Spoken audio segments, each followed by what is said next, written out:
और मांस का भक्षण करना ये अधम पाप। धर्म के दो खंभा, धर्म का काम क्या है? विचार करें।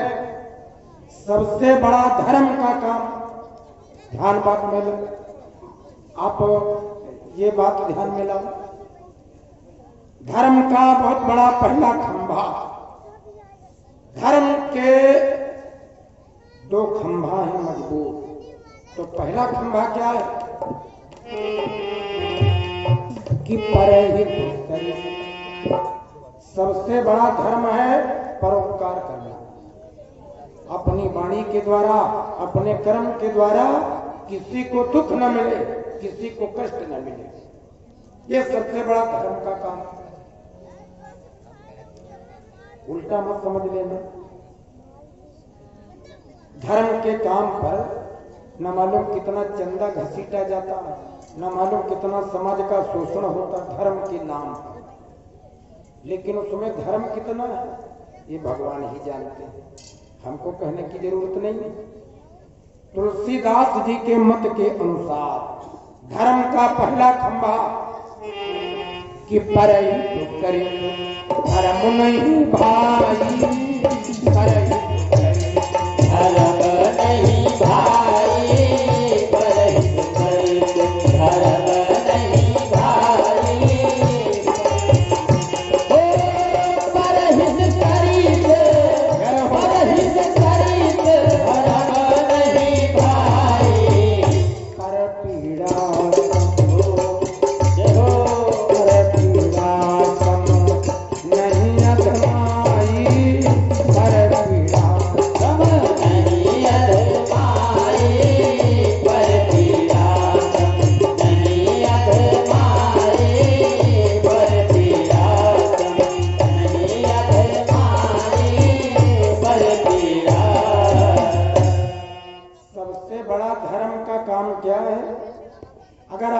शरीर के द्वारा, आपके कर्तव्य के द्वारा किसी दूसरे का नुकसान नहीं होता, दूसरे के प्राणों का अंत नहीं होता, वो सबसे बड़ा धर्म का काम। परोपकार, दूसरे की सेवा करना, दूसरे का कल्याण करना, ये सबसे बड़ा धर्म का काम।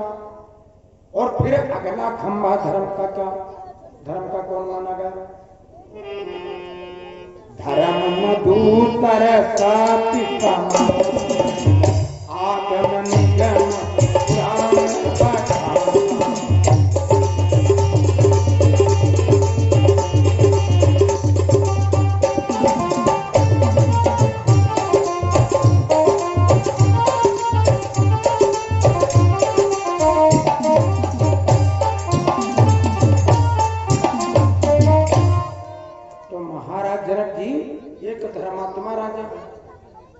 ये इतने धर्मात्मा थे, वो धनुष बाण लेकर के वो कभी किसी हिरण का पीछा करने न गए, कभी शिकार करने न गए। अगर इतने धर्मात्मा न होते तो जगत जननी जगदम्बिका को महाराज जी के यहाँ क्यों अवतार लेना होता? जगत जननी जगदम्बिका माता जानकी जी ने, शक्ति ने राजा जनक जी के यहाँ अवतार लिया, तो राजा जनक जी धर्मात्मा राजा और प्रतापी हैं महाराज दशरथ जी। दशरथ जी प्रतापी। तो भक्तों, जनक जी ने विचार किया कि महाराज दशरथ जी ये चक्रवर्ती तो जरूर है, प्रतापी हैं, बलवान, पराक्रमी। जो दशरथ जी थे तो दशरथ जी से इंद्र में मित्रता थी, देवताओं के राजा इंद्र में, इंद्र से मित्रता थी, वो साधारण नहीं थे। तो प्रतापी थे, पराक्रमी और बलवान। भक्तों, तो विचार किया, जनक जी ने विचार किया कि हम किसी धर्मवान के यहाँ अपनी पुत्री का विवाह करेंगे।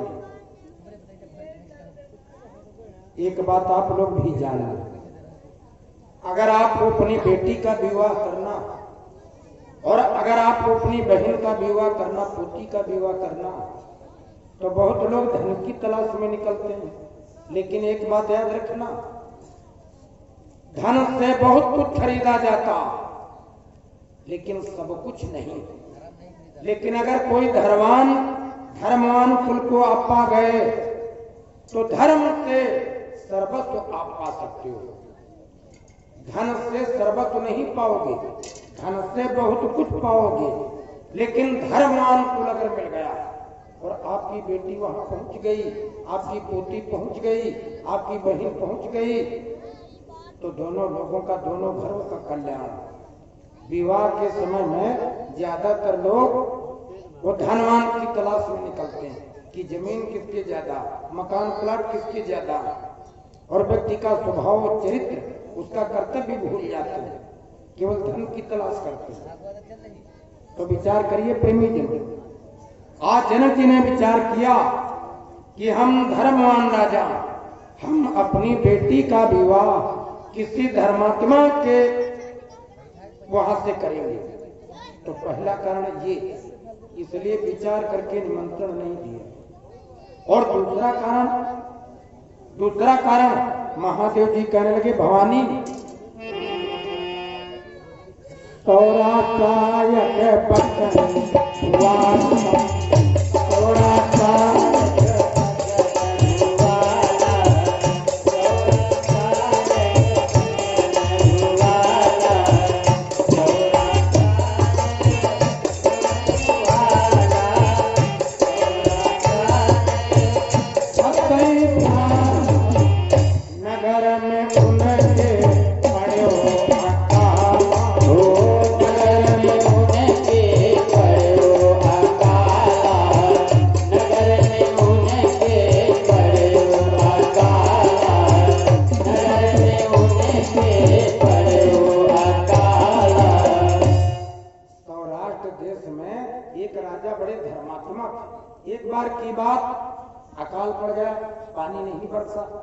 जल नहीं बरसा।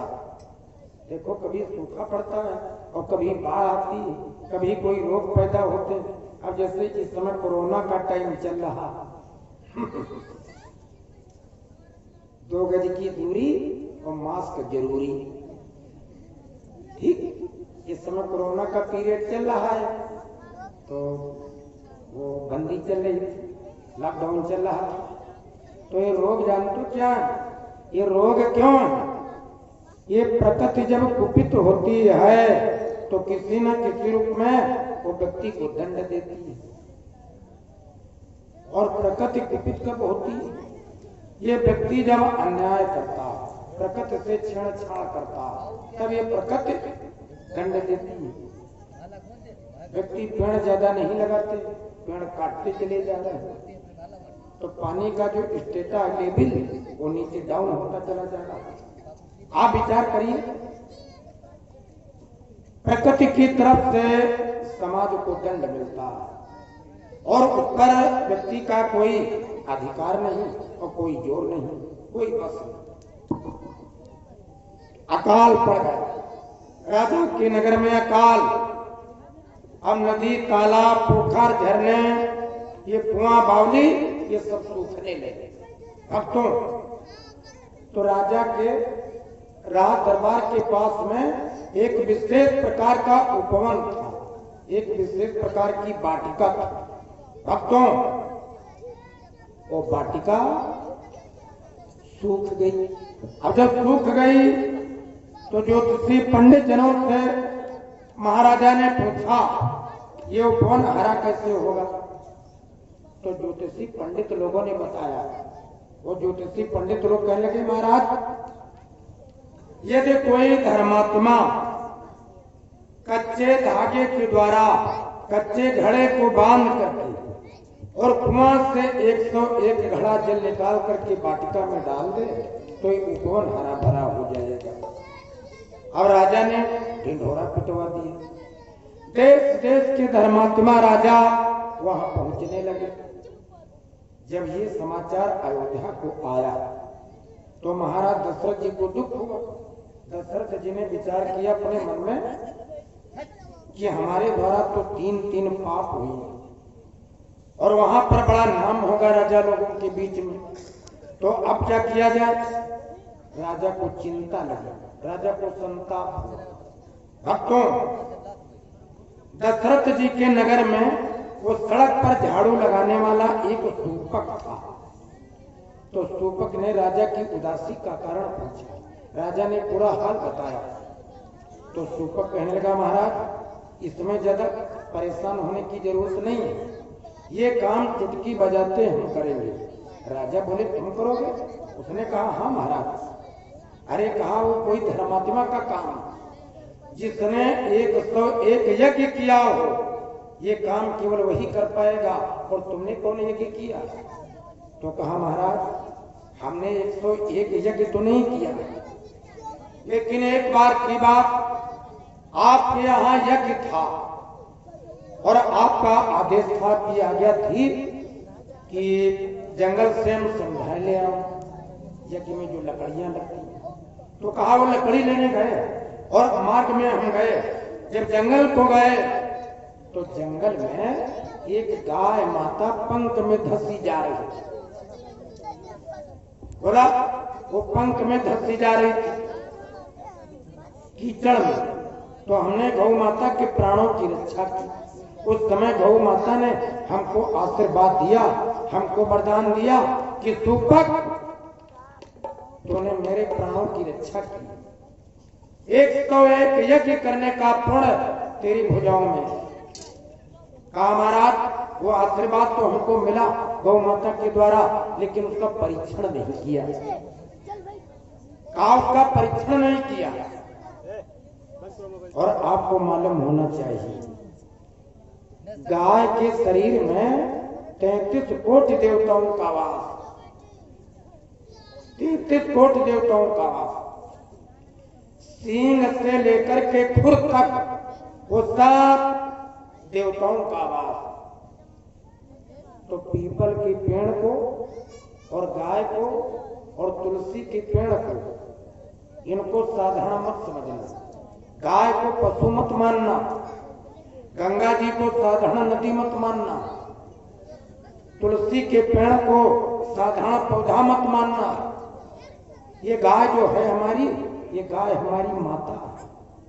हाँ, चाहे तुम्हारे शरीर में जितने रोग हो और प्रतिदिन जैसे सो करके जागो, तो गाय की पीठ पर जो ठिल्ला होता है, उस पर जैसे हाथ रखते हो, वैसे गाय अपने शरीर को थरथराती, वो अपने शरीर को कपाती। उस कंपन को अगर प्रतिदिन लो तो आपके शरीर का रोग चला जाएगा। ये नुस्खा खरा परखा है, जांचा, हर कसौटी पर सांचा। ये गाय का जो दूध है, ये मामूली नहीं।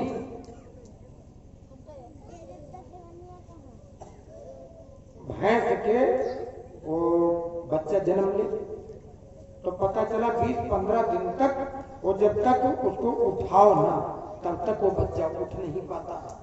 और बछड़े को देख लो, बछिया को देख लो, वो जैसे दूध पीता, वो पैदा होता, 1-2 घंटा के बाद में वो कूदने लगता, पुचकने लगता, भागने लगता। तो गाय के दूध में बड़ी विचित्र शक्ति है। हाँ, गाय पालिए, गाय पालिए और गाय की सेवा करिए। और एक काम हो जाता है, आग में, जैसे बहुत लोग जाड़े में आग जला करके तापते हैं, आग जला करके ताप रहे हैं और बीड़ी पी रहे हैं, और इसके बाद में उसी में थूक रहे हैं, आग में उसी में थूक देते, या उसी में वो पैर से आग की लौ से ही करते हैं। आग में कभी पैर नहीं लगाना चाहिए, आग में थूकना मना है, अग्नि देवता है। बेटी के शरीर में पैर न लगने पावा। साहित्य में, शास्त्र में, भगवान की कथा की पोथी में पैर न लगने पावे। ये सब धर्म का काम, ये अपने कल्याण का काम। तो बहुत लोग गाय को जब नांद पर से अलग करते, खूंटे पर बांधते हैं, तो जैसे थोड़ा बिगड़ गई हो तो उसको पैर से मार देते, लात से मार देते। ये बड़ा अधम काम, बड़ा पाप काम। ये काम कभी मत करना, ये काम नहीं करना चाहिए।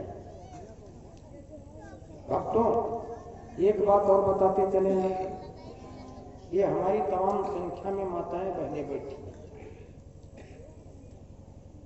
माताओं बहनों को चाहिए, पहला काम तो ये है कि बिना स्नान किए रसोई में न जाओ। बहुत घरों में उल्टा काम होता है। वो काम क्या कि महिलाएं पहले दिशा मैदान चली गई लैट्रिन, लौट करके आई, हाथ पैर धोई, कुल्ला किया, मंजन किया, तो पहले चाय बन गई और घर भर के लोग पी चुके। इसके बाद में अब स्नान होगी, तब भोजन बनेगा। और बहुत घरों में तो ये है कि वो पता चला कि वो दाल का दहन चूल्हे पर रख दिया, सोचने लगी कि अब हम नहा ले, तो ये उल्टा काम। बिना स्नान किए रसोई में नहीं जाना चाहिए। और हमको बड़ा दुख होता, कहीं कहीं घरों में जाड़े में चप्पल पहने भोजन बनाती, चप्पल पहने। हमने कहा कि ये चप्पल पहने, तो कहने लगी गुरुजी रसोई वाले, किचन वाले आए, ये चप्पल किचन वाले आए।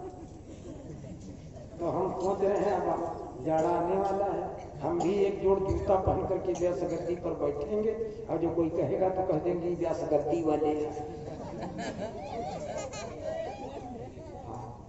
उल्टा काम मत करना। तो एक बात जानते क्या है, भोजन बनाओ तो पहली जो तवा पर की रोटी है वो न लड़के को दो न खुद खाओ।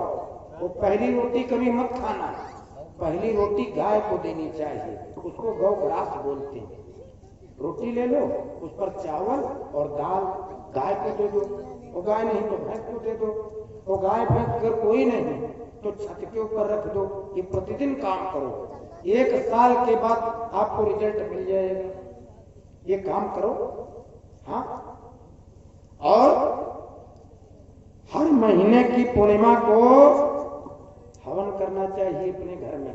वो गायत्री मंत्र के द्वारा 20, 21 से 108 आहुतियां डालिए। कोई पंडित पुजारी और कोई ज्योतिषी आचार्य को बुलाने की जरूरत नहीं। अमावस्या को अगर हवन करोगे अपने घर में तो सुख शांति की प्राप्ति होगी, आपके पितृ शांत होंगे। और अगर पूर्णिमा को हवन करोगे तो देवताओं को भाग मिलेगा। ये काम करना चाहिए हमको, आपको। और बन जाए तो हाथ जोड़ करके निवेदन, ये जो जूता चप्पल है तो घर की जो मुख्य देहरी है चौखट, 1 बोरी इधर डाल लो और 1 बोरी उधर डाल लो। जूता चप्पल पहन करके घर के अंदर जाओ ही नहीं। अरे घर के अंदर कौन कांटे पड़े, कौन कीचड़ कंकड़, घर के अंदर क्यों जूता चप्पल पहनते हो?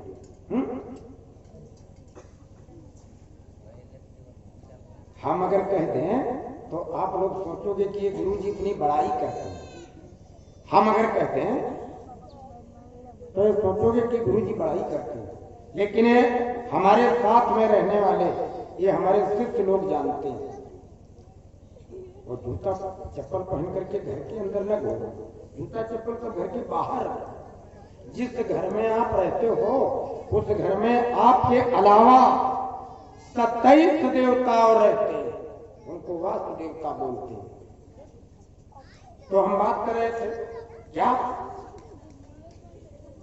सूपक ने कहा महाराज गौ माता ने हमको आशीर्वाद दिया था कि तेरे हाथ में 101 यज्ञ करने का पुण्य फल। महाराज आप चलो सौराष्ट्र नगर को चलो, उस वाटिका को मैं सींचूंगा, मैं कुएं से 101 घड़े जल निकालूंगा। राजा बोले पक्की? सूपक ने कहा हुजूर बिल्कुल पक्की बात। तो सुमंत्र मंत्री ने रथ तैयार किया, गुरु वशिष्ठ जी बैठे, महाराज दशरथ जी बैठे और वो सूपक बैठा। ये चल पड़े सौराष्ट्र नगर को, सौराष्ट्र राजा के राज दरबार में। तो जैसे आप लोगों की ये तमाम भीड़ लगी, नीचे ऊंचे मंझले छोटे दर्जों में सब राजा लोगों का मंडल भक्तों। तो राजा के मंत्री ने ऐलान किया, राजा के मंत्री ने कहा कि यहाँ पर बड़े बड़े नगरों के राजा लोग आए, जिस राजा के द्वारा 101 घड़े जल कुआं से निकाला जाएगा और वाटिका में डाला जाएगा। ये वन हरा भरा हो जाएगा। उस राजा का सब राजाओं के बीच में मान सम्मान होगा और 5 नगर पुरस्कार में मिलेंगे। तो एक एक करके राजा लोग अपनी अपनी बांह समेटने लगे। जैसे जनकपुरी में वो धनवा में बल लगाने के लिए अभिमानी घमंडी राजा लोगों का दल उमड़ पड़ा। वो बांस समेट करके वो कुआं के पास गए और कच्चे धागे में, कच्ची डोरी में कच्चे घड़े को बांधा। जैसे कुएं से जल निकाला शुरू किया। तो जल कैसे निकालते हैं? कोई 10-20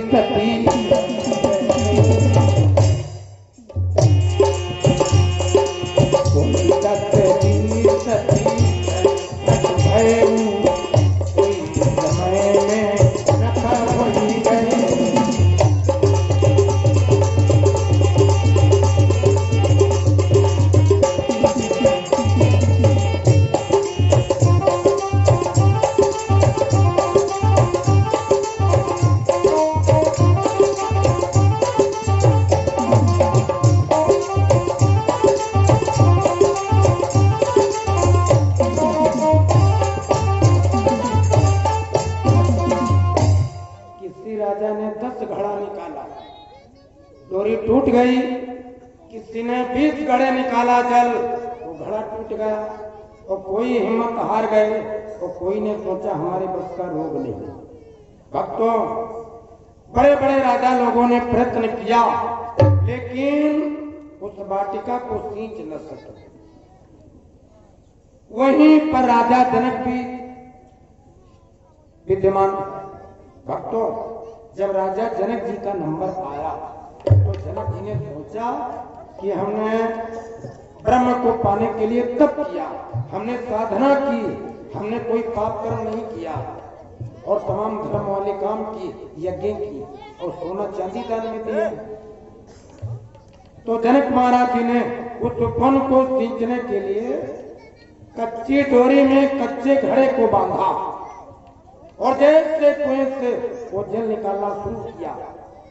तो 1-2 घड़ा नहीं निकाले, वो राजा जल निकालते हैं कौन में डालते हैं। घड़े को घसीटा, कौन में उड़े दिया। घड़े को निकाला, जल कौन में डाल दिया। तो धीरे धीरे कितने घड़े निकाले महाराज जनक जी ने, देखिए कि 63 घट जल निकलती भयउ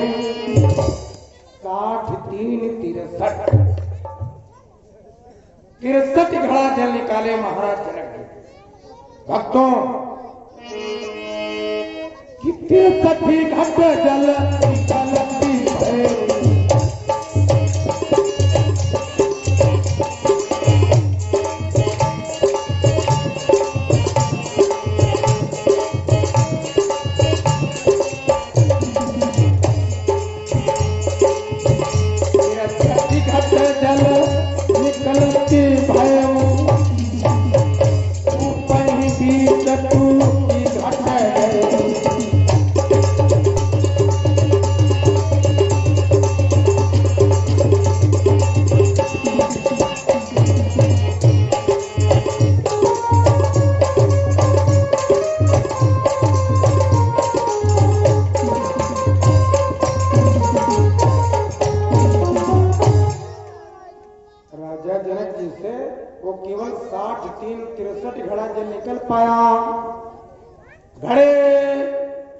बिगड़ गई।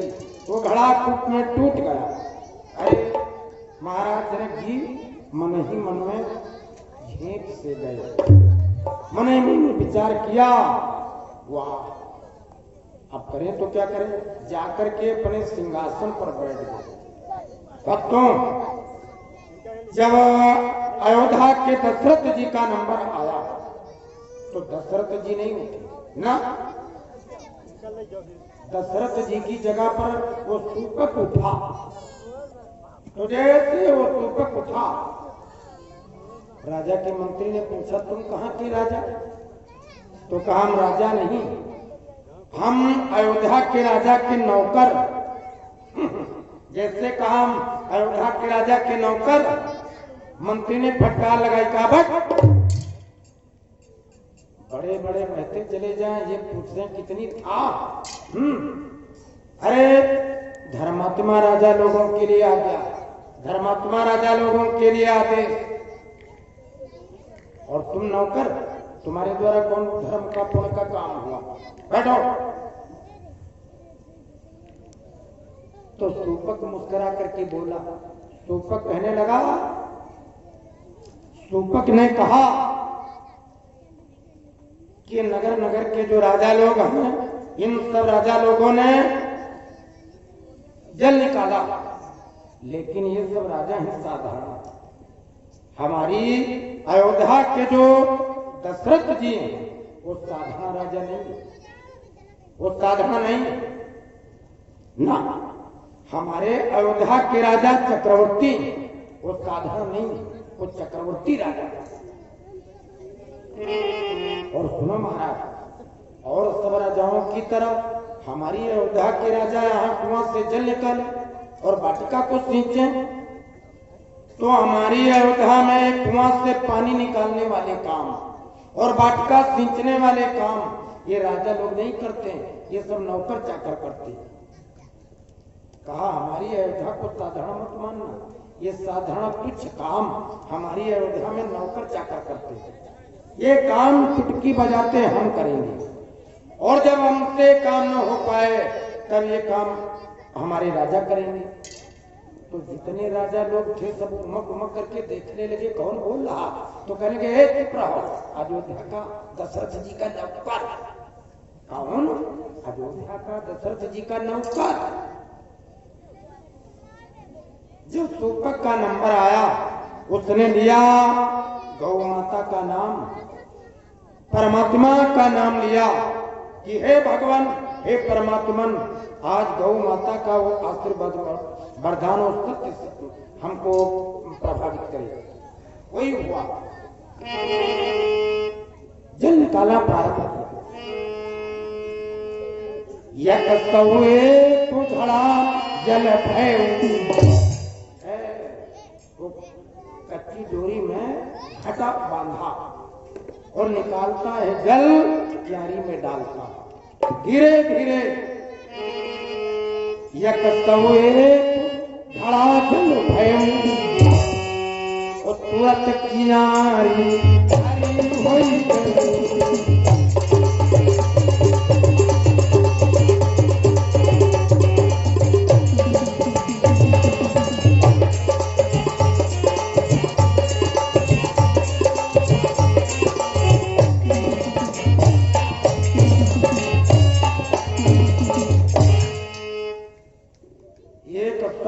गड़े जल निकाला।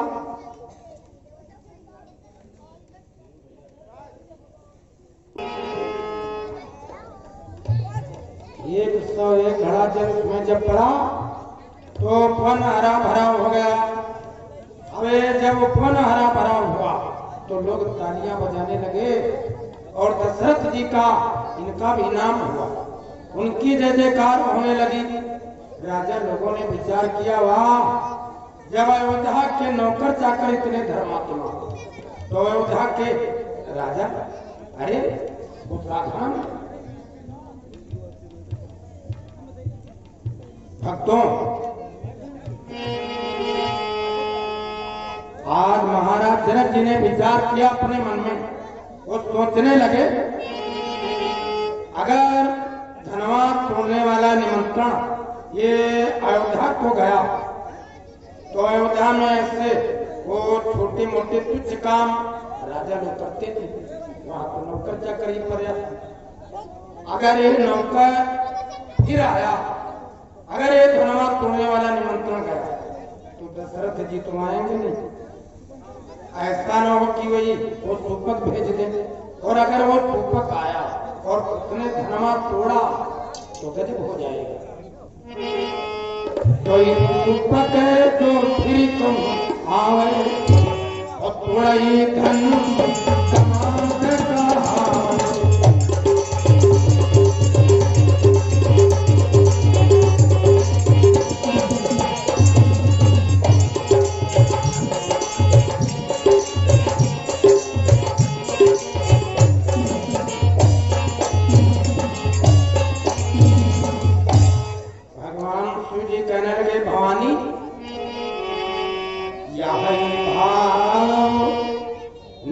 के मन आ वो कारण अवधन पठावा। इसलिए महाराज जनक जी ने उस सब राजा लोगों को निमंत्रण दिया, लेकिन ये धर्मा तोड़ने का आमंत्रण ये सीता जी के स्वयंवर का समाचार वो दशरथ जी को नहीं दिया, लेकिन भगवान की इच्छा बड़ी बल होती। विश्वामित्र मुनि की सेवा करने के लिए वो भगवान राम और लक्ष्मण जी ये दोनों भाई, तो जब सीता जी के स्वयंवर का समाचार मिला तो रंग पहुंचे तोड़ वो नर नारी गण लगे राम की। जब सीता जी की रंगशाला में वो स्वयंवर की भूमि ये दोनों राजकुमार गए, तो यहाँ पर गोस्वामी जी लिखते हैं, ये वर्णन करते हैं। रंग भूमि जब हमारी रंग भूमि जगती बलधारी, रंग भूमि जगती बलधारी, रंग भूमि जगती बलधारी, रंग भूमि जगती बलधारी।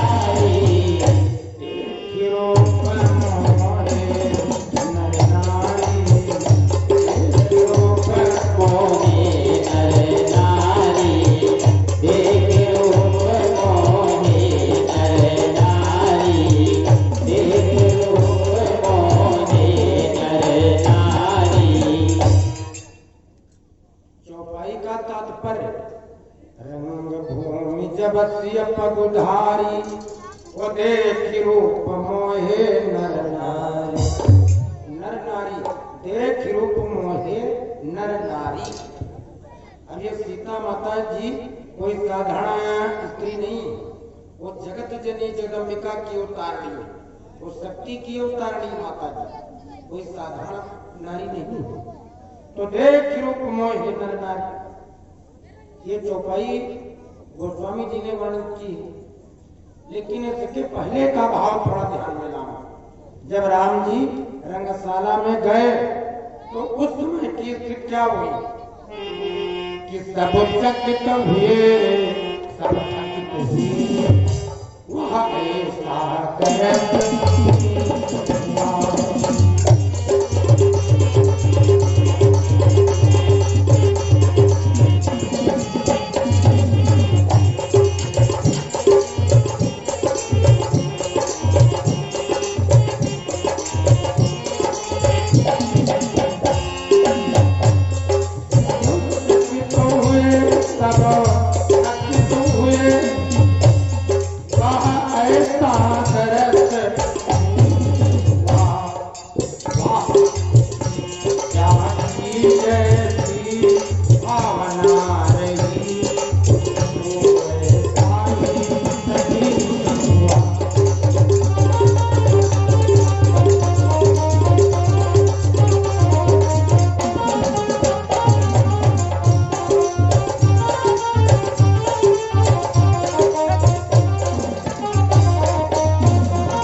एक तालाब के किनारे एक महात्मा जी थे, तो एक चिड़िया आवाज कर रही थी। तो महात्मा जी अब वो दिमाग लगाते हैं, ध्यान करते कि बोलती क्या है, बात समझ में नहीं है। अगले दिन की बात, उधर सवेरे सवेरे महात्मा जी निकले, तो महात्मा जी से सीताराम किया, महाराज जी सीताराम सीताराम सीताराम सीताराम। बोले महाराज जी ये बताओ, ये चिड़िया हम जब लोग सवेरे जागते हैं तो ये चिड़िया कुछ आवाज करती है, लेकिन हमें ध्यान नहीं पाते चिड़िया क्या बोलती।